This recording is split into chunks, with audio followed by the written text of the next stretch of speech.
نحمدہ و نصلی علی رسولہ الکریم۔ میری عزیز بہنوں، میرے بھائیوں، میں پروفیسر مسعود اختر قریشی ہوں۔ زرعی یونیورسٹی میں میں نے تقریباً 35-40 سال پڑھایا ہے، اور میں آج آپ کی خدمت میں ایک بہت اہم موضوع پر بات کرنے والا ہوں، اور وہ یہ ہے کہ ہم مسلمان عالم کی حالت جو ہے آپ سب حضرات جانتے ہیں کہ وہ اچھی نہیں ہے۔ اخلاقی طور پر، مالی طور پر، کاروباری طور پر دنیا بھر میں جتنی بھی قومیں ہیں ان کے مقابلے میں ہم پیچھے ہیں۔ ہمیں وہ عزت اور وقار حاصل نہیں ہے۔ تو اس کا جو ہے نا حل ہمارے پاس ہے۔ اللہ تعالیٰ نے مہربانی فرمائی اور اپنے نبی صلی اللہ علیہ وسلم کو ہمارے پاس بھیجا، اور ان کو ایک بہترین کتاب ان کے ساتھ بھیجی تاکہ ہم لوگ کتاب کو سیکھیں، پڑھیں، سمجھیں، اور نبی صلی اللہ علیہ وسلم کی سنت کو اختیار کریں، اور ہم ایک زندہ قوم بن جائیں، ڈیسنٹ اور باوقار اور عقل مند اور عزت والے ہم بن جائیں دنیا میں، اور پھر آخرت میں بھی بن جائیں۔ تو اس کے لیے قرآن مجید کا پڑھنا کافی نہیں ہے، اس کا ناظرہ پڑھنا یا اس کو حفظ کرنا بہت ضروری ہے، بڑا اس کا ثواب ہے، لیکن زندہ ہونے کے لیے وہ کافی نہیں ہے۔ ہمیں اس قرآن کو پڑھنا ہے،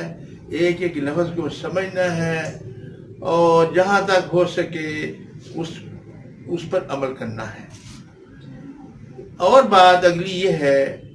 کہ ہمیں یہ قرآن مجید کسی طریقے، کسی سسٹم کے ساتھ پڑھنا ہوگا۔ یعنی ہمارے بچے جو ہیں، بچوں سے شروع کریں اور بچوں کو قرآن سکھائیں، اور اتنا قرآن سکھائیں جتنا ان کو ضرورت ہے،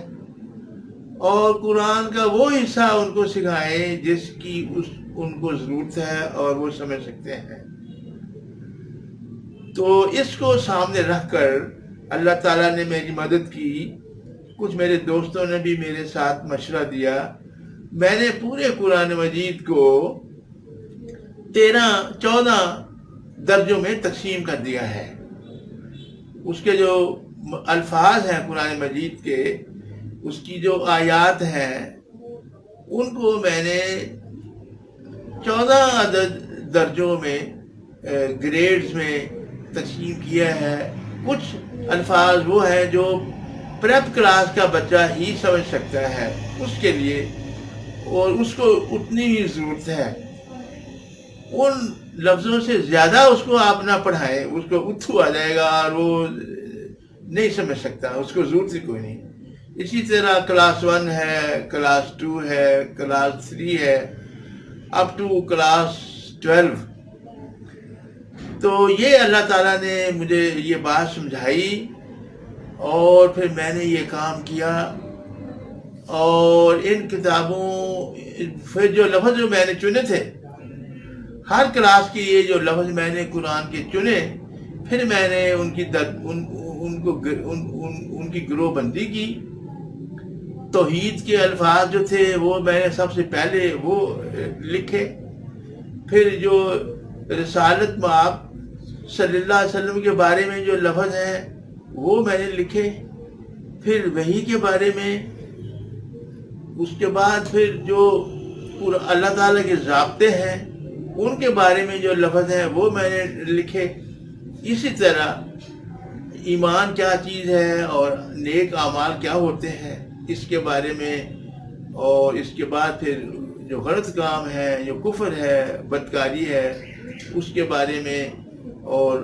آخر میں حساب کتاب ہونا ہے ہم سب کا، اس کے بارے میں جو الفاظ ہیں اللہ کے، میں نے ان کو ترتیب دیا، اور پھر آخر میں دعائیں جو اللہ تعالیٰ ہمیں سکھاتا ہے کہ مجھ سے مانگا کرو۔ یہ کتابیں میں نے تیار کی، ان کا نام رکھا ہے من القرآن، یعنی قرآن میں سے۔ اور ان کتابوں میں جب آپ ان کو کھولیں گے، پڑھیں گے، تو ہر لفظ کے بعد لکھا ہوا ہے، قرآن کے ہر لفظ کے بعد یہ لکھا ہوا ہے کہ یہ کس صورت میں سے ہے اور کس آیت نمبر میں سے، تاکہ کسی پڑھنے والے کو یا اس کے بچوں کے ماں باپ کو کوئی شک شبہ نہ ہو کہ اس میں خدا جانے کیا ہے۔ ہر چیز مستند ہے، پکی ٹھکی ہے۔ اگلی بات میں نے یہ کی کہ ان الفاظ کا ترجمہ کیا اردو میں، آسان اردو میں، کیونکہ بچوں کے لیے ہمارے ہاں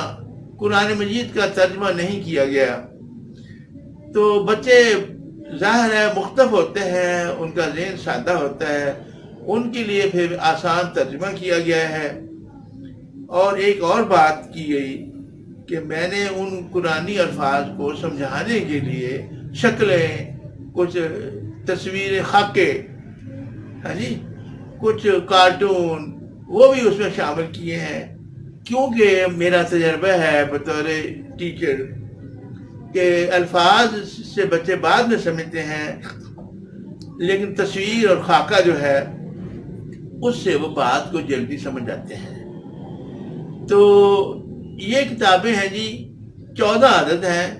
من القرآن ان کا نام ہے۔ اور ایک اور بات میں عرض کر دوں کہ میں نے یہ کتابیں انگریزی زبان میں بھی ترجمہ کر دی ہیں، ہاں جی، کیونکہ ہمارے ملک میں بلکہ دنیا بھر میں وہ مسلمان جو انگریزی بولتے ہیں اور سمجھتے ہیں، ان کی تعداد اردو بولنے والوں سے بڑھ گئی ہے، وہ زیادہ ہے دنیا بھر میں۔ اور قرآن سیکھنا ہر ایک کی ضرورت ہے، کوئی آدمی اس سے بالا تر نہیں ہے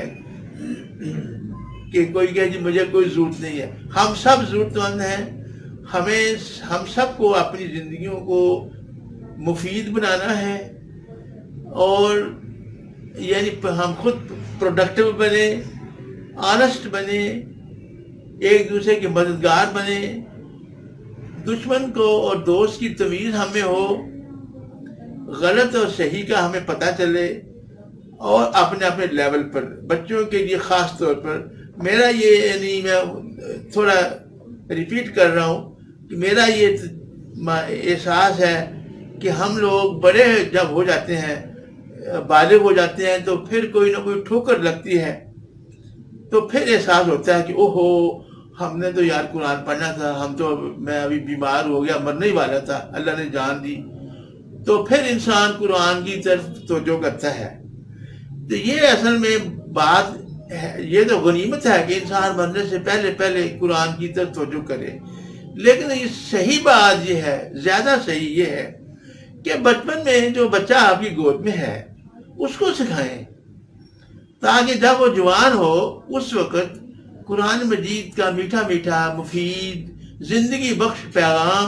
اس کی رگوں میں حرکت کرتا ہو، اور وہ ایک مفید نفیس انسان بن چکا ہو۔ تو یہ جو ہمارا پروگرام ہے یہ 12ویں تک ہے، اور 12ویں کے بعد انسان 2 راستے اختیار کرتا ہے، یا تو عملی زندگی میں وہ قدم رکھتا ہے، کوئی نہ کوئی ملازمت، کوئی نہ کوئی کاروبار شروع کر دیتا ہے، اور دوسرا یہ یا وہ یونیورسٹی میں چلا جاتا ہے۔ تو اصل میں قرآن ایسی کتاب ہے جو جوانی سے پہلے پہلے سیکھنی چاہیے، تاکہ آپ اپنی جوانی اور بڑھاپے میں اس پر عمل کریں۔ تو یہ ہے چند الفاظ جو میں نے آپ کے سامنے، جو پیغام میں آپ کو دینا چاہتا ہوں۔ یہ کتابیں چھپ چکی ہیں، ساری تو نہیں، لیکن یعنی حصہ پرائمری آپ یوں سمجھیے کہ چھپ چکا ہے، اردو میں بھی ہے، انگریزی میں بھی ہے۔ میری یہ آپ سے درخواست ہے کہ آپ یہ اپنے گھروں میں قرآن کی تعلیم کا سلسلہ شروع کریں، توجہ دیں تھوڑی سی۔ ان کتابوں کو پڑھانے کے لیے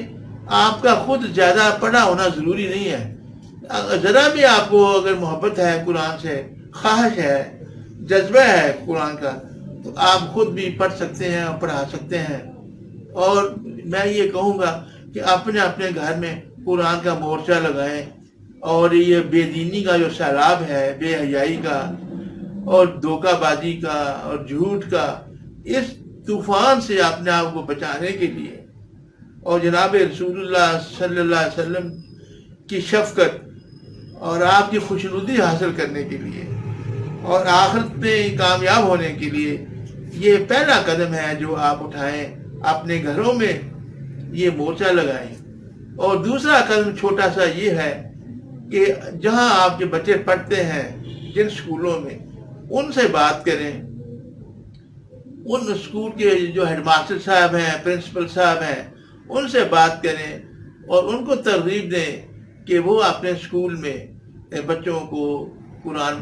پڑھانا سمجھانا شروع کر دیں۔ یہ میری گزارشات ہیں۔ مجھے امید ہے آپ اس پہ غور فرمائیں گے، اس کو سیریسلی لیں۔ ہم بڑے بری طرح پھنسے ہوئے ہیں بے دینی کے سیلاب میں، تو اس سے بچنے کا ایک ہی صورت ہے کہ جو پاکیزہ صاف ستھرے بچے اللہ نے ہمیں دیے ہیں، ہم ان کو مزید صاف ستھرے رکھیں۔ وہ یاد رکھیے کہ بچے بڑے ایک اللہ کی نعمت ہے، اور ان کو آپ کا بہترین گفٹ یہ ہوگا کہ آپ تعلیم کے ساتھ ساتھ، اسکول کی تعلیم کے ساتھ ساتھ آپ ان کو قرآن کی تعلیم قدم بقدم ایک ایک لفظ، دو لفظ دیں۔ بوجھ نہ ہو بچوں کے اوپر قرآن کا، ان کو رٹا نہ لگانا پڑے، اور وہ جو قرآن پڑھیں وہ پھر ان کی زندگی میں نظر بھی آئے۔ وہ ایسے سبق ہیں کہ وہ آپ خود محسوس کریں گے کہ یہ بچے نے آج پڑھا ہے اور اب وہ عمل بھی کر رہا ہے۔ تو یہ ایسی چیز نہیں ہے کہ اس کا آج پودا لگائیں تو 20 سال بعد پھل لگے گا۔ نہیں، آپ آج شروع کریں بنا القرآن، اور صبح کو پڑھائیں، شام تک اس کا نتیجہ نظر آئے گا آپ کو کہ بچے کے اندر کوئی اخلاقی بہتری پیدا ہو چکی ہوگی۔ تو یہ ہے، میں آپ کا شکریہ ادا کرتا ہوں، آپ نے بڑے صبر سے، تحمل سے میری بات سنی ہے۔ جزاک اللہ۔